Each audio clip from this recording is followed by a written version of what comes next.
Are you ready to be amazed? I feel like that's probably the way I introed this the first time we did it, but it's been a long time, so quite frankly, I don't remember. If your life hasn't seemed all that amazing recently, well then maybe this will fix that, because you're in for some amazement. This sounds like an infomercial. We're just gonna get going with things. We'll start off down here with Venus Flytrap is not a match for Boneless Slug. How's it gonna squeeze out? Oh, is it gonna straight up bend out the things? Oh my God. I feel like this is the real life equivalent of what it feels like to get completely outplayed in a video game, like a Dota or something like that. Like, you're pretty darn sure that you are gonna kill your opponent, and then they pull some last minute juke through the fog and teleport out of there. And that's basically, this is the real life equivalent. That Venus Flytrap is really just sitting there stunned in amazement. Well, it is be amazed after all, but it's like, you know what? I'm not gonna try to bother anymore. No, that's it. No point. No more slugs for me. That's about it. Negative 46 degrees Celsius, negative 51 Fahrenheit in Yakutsk City, Siberia, Russia. I don't know about the whole being amazed thing. I just feel very cold. I'm honestly a lot more impressed that like any infrastructure is working, that people are driving around in that cold. That's really cold. It's a really good thing that like power still works even when it gets that cold. Can you imagine if the power went out when it was that freezing out? You would be, well, in a little bit of trouble. I suppose you could just like burn fires and stuff, but even then, how much could you really get? And then what about the people who have to fix it? Man, when it gets that cold, that's crazy. I would also say that's crazy about places like Phoenix, where it gets up to 120 degrees Fahrenheit, and that's kind of the norm. So both extremes, I suppose. Who knows? Maybe one of these days I'll end up in a temperature like that and not know what to do with myself, and hopefully not freeze to death. A different kind of card trick. It's like, it's the thing with the chicken head where you just stabilize the thing, but then the things move around it. Yeah, that's pretty impressive. I used to do a really basic version of this with like, I was like with a can of soda. It really helps when the can has some condensation on it, because it allows you, it makes it easier. But you basically just, if you slide your hand up and let the can fall simultaneously, it can look like it's kind of here. We'll hold it off can, and you go like that, and then it's really not working, is it? You're not amazed at all. You're like, what are you doing? This is the worst try to recreate the trick going on in the video ever. He's more talented. He's practiced more, okay? You know, I bet you if I practice with this chapstick for a while, I could make it stay in place like him. If I just cover the whole thing so you can't see the chapstick, then it really looks like it's totally staying in place. So there you go. I did the trick good. Pure talent. Are you really gonna crush that on your head? Or is this some other magic trick? What? Did he just suction it? That's not what I expected going into this. I was like, he's just going to crush the can on his head. Why am I going to be amazed? It's going to be a full can that he's going to crush on his head?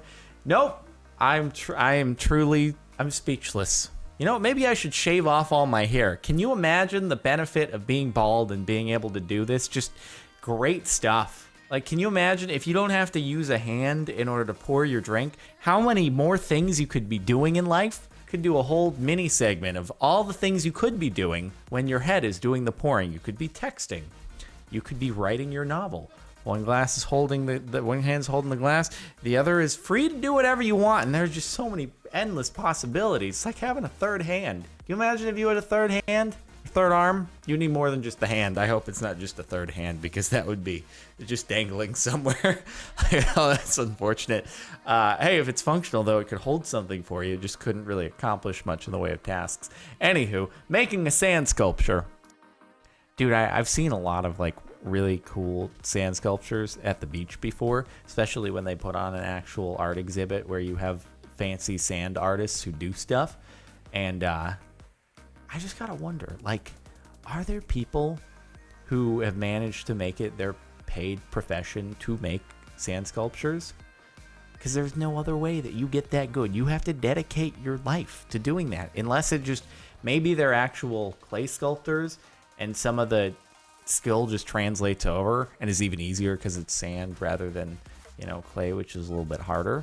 But still, and you must have to constantly throughout the rest of the day keep it moist so that it, you know, doesn't start crumbling, because if it gets too dry, then those bridges are not going to stay. Oh, then you're doing, I remember doing drip castles. I could do those. I could actually do those drip castles pretty good. Oh, it's called the Super Deluxe. Yeah, that makes sense. It looked pretty super deluxe. Nah, dude, I could hit up those drip castles. I'm just saying, whoever the artist is who did this, if you need some help with those drip castles, I got you covered. I've been told I'm pretty good at dripping sand through my hand. It is a very, very worked for, sought after, acquired skill, and I have it. Resin cast of human heart blood vessels was achieved by shooting liquid plastic into a real heart. I believe this kills the patient. The plastic resin fills the blood vessels, and once the resin sets, the tissue is dissolved away, leaving a perfect replica of the blood supply of the heart. It's also posted by Ghost Animator, who is apparently now a ghost because his heart has dissolved away. That's unfortunate. Well, someone died for this, but it is very cool.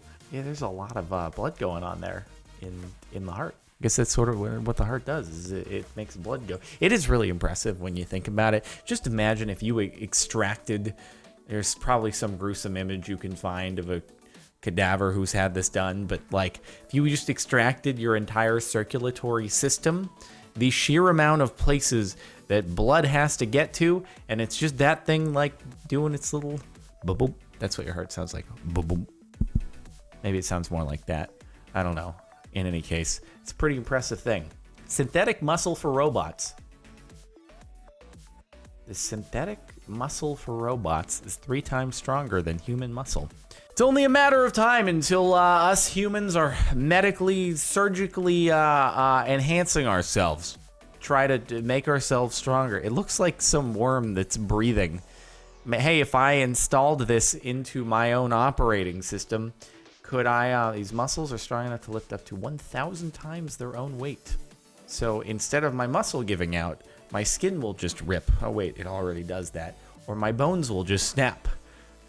It'll just switch over to something else being the limiting factor in how much a human can lift.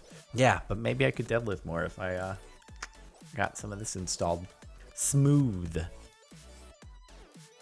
I love this.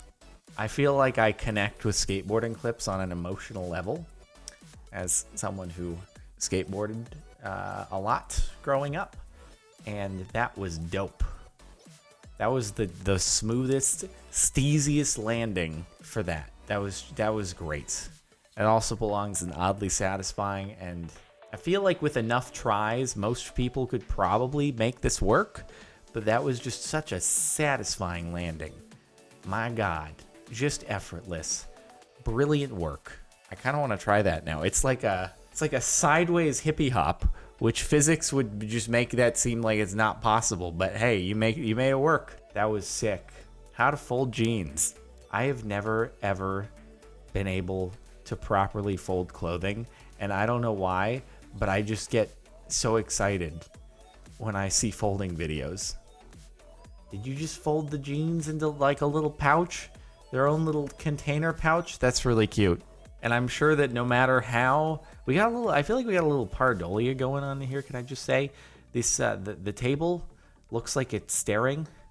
It's like, it's staring in amazement at the lady as she does this. Like, wow, I can't fold this way either. I've been trying all my life, but I don't have opposable thumbs. Dude, I could watch this video a million times and still never be able to properly do this though. It's just, no. I can't fold for the life of me. I literally stuff my clothing back in my drawer after it's out of the wash. I'm like, no, I'm not gonna fold this. I'll just stuff it in. Wrinkles forever. 0 to 170 miles an hour in 2 seconds. That is approximately something like 300 kilometers an hour, approximately, for those of you using the metric system.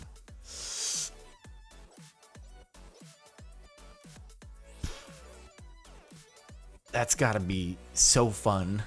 Once you get over the, learning and like doing it for the first time and being worried about dying and all that, it's got to be got to be a heck of a rush.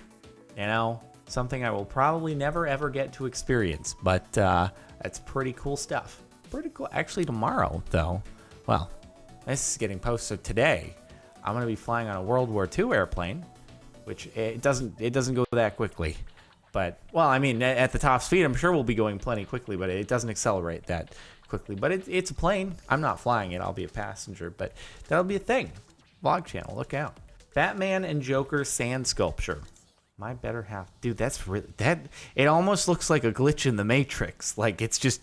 Wait a minute. Are we getting some artifacting? Are the polygons not rendering or something like that? It's how the heck do you manage? How do you even do that? You just sculpt half of it. I'm sure it has like a mound of stuff over here, but then once you're done, you just chop it, and you're like, I hope that this doesn't go anywhere. And they must have to just keep sprinkling water on that because that's such a sharp tip right there. How do you keep that from crumbling? And then the intricacies on the hand, and how do you even do that? It's a glitch in the Matrix. How is that? No, it's just cut off. What happened? Crow takes the pie from a driver. Dude, crows are so smart. This dude's driving through the middle of nowhere. He's like, all I have left is this pie. It's my only food for the next week to get to my destination. Is he gonna he's just gonna straight up give the pie to the crow. I wonder, that must be like a tradition. These crows they know. They're like, yeah, you guys, yeah, group huddle here. You know, if you go up to one of those trucks, they got these real tasty things. They'll just hand it to you. They're idiots. It's like they don't realize they can eat it themselves. They're just dumb. They just give these things away. Like, what are they thinking? I'd never give this away. If I had one of these things, I'd just eat it for the rest of my life. Sharing? Stupid idiots. I'm going to take advantage of all of them. I honestly thought it was like the truck driver was going to be eating something, or the crow was just going to be like, I'm going to take that. And I was like, oh, that was all the food I had for the next week. I was driving across this barren route. Waterfall printer. Osaka Station. City. That's really cool. It actually, it seems pretty darn simple. I'm sure it's the same tech as you would apply to, watches that have a scrolling display, a regular printer, but instead it's with water. I'm going to have to travel all the way to Osaka to see it, though. I wonder if people who are there, though, in Japan, they're like, but wait, why is it in English instead of in Japanese characters? What about us who live here? Why are you just doing it for the tourists? Don't you care about us, the locals? They're like, nah, we won't even be in here anyway. We take other methods of transportation. Probably not, though, because this is the train, which is actually probably more locals take the train than tourists. Anywho, model having a quick photo shoot. Oh, dude, I've seen this one before. I don't get it. I saw it. I was mystified. It takes me 50 tries to get a single photo where I don't look like a complete and utter idiot. And then at the same time, I have people always screenshotting me mid-word in videos and sending it to me on Twitter because of that one perfect timing video a while back. Where you never look good when you're midway through a word or anything on video. You never look good. Meanwhile, this dude, obviously, it's for still images. He's not opening his mouth. He's not talking, but I'd still look like a complete idiot. I just can't. I can't do photos. It's really bad. It'd be a great skill to have, but I look dumb. I also can't bring myself to do poses. I've had people tell me try to do a serious pose for photo, and I'm like, I don't know what to do with my face or my hands. What do I do? I can't do it. Camera work level expert. Oh, this shot. I forget what movie this is from, but wait for it. Oh, wait, if you haven't seen this before, just wait for it. You're going to be like, wait a minute. How did that happen? And then it was all through a mirror. I remember actually watching a shot breakdown on how they did this, and I've totally forgotten the entire thing now. But obviously some amount of green screening or something. They have to have a cut somewhere. But yeah, wait, what? And there's a name for that shot, and I can't remember what it is. But yeah, it's pretty cool. And I think that was, obviously, CG was a lot less advanced when that was shot. I think that was like an 80s movie. I can't remember the name of the movie. Here, if you want to find out, comments here. Never mind, 97, not 80s. Okay, fair enough. Any 90s kids here? Contact, though, name of the movie. Beat the Freeze guy gives the fan a generous head start. I assume this is like a halftime show. You let him get a full-on leg ahead. Mother of God, that dude is fast. Jesus. What a machine. What a machine. Wait, he face plants. He's just like, I'm done. How the hell did that happen? To be fair, like, the dude didn't even see that the mascot let him get that much of a head start. He was just running for it. For all he knew, he was neck and neck the entire time and was just winning. Oh God, when he sees the replay, it's gonna be even worse. And then he straight up face plants. I assume he's doing this because he thinks like, oh, people are cheering. I'm about to win. All right, this is sweet. And he has no idea they're cheering because he's about to get overtaken and then straight up face plants. Oh, you poor soul. Not that anyone else there could have done really any better, except maybe one of the players, but yeah. See, but then you wonder, like, that dude's quick, but if you put him up against, I don't know, an Olympic 200-meter runner, like Usain Bolt / 100-meter runner, like how quickly he would get overtaken. I bet you if you took the Freeze dude and then you gave him the same amount of head start he gave this guy, and then you had Usain Bolt going up against him, then it'd probably be like the same sort of story. Although who knows, maybe that guy was like a college track guy, in which case it wouldn't be quite as big. I can only speculate. Anyway, that was it for Be Amazed. I hope you've been amazed. Make sure to like if you were amazed, subscribe if you were amazed, and if you were amazed by the music playing in the outro, it's linked. Now it's linked in the outro on Marin Music, full of other amazing music. I'll see you next time.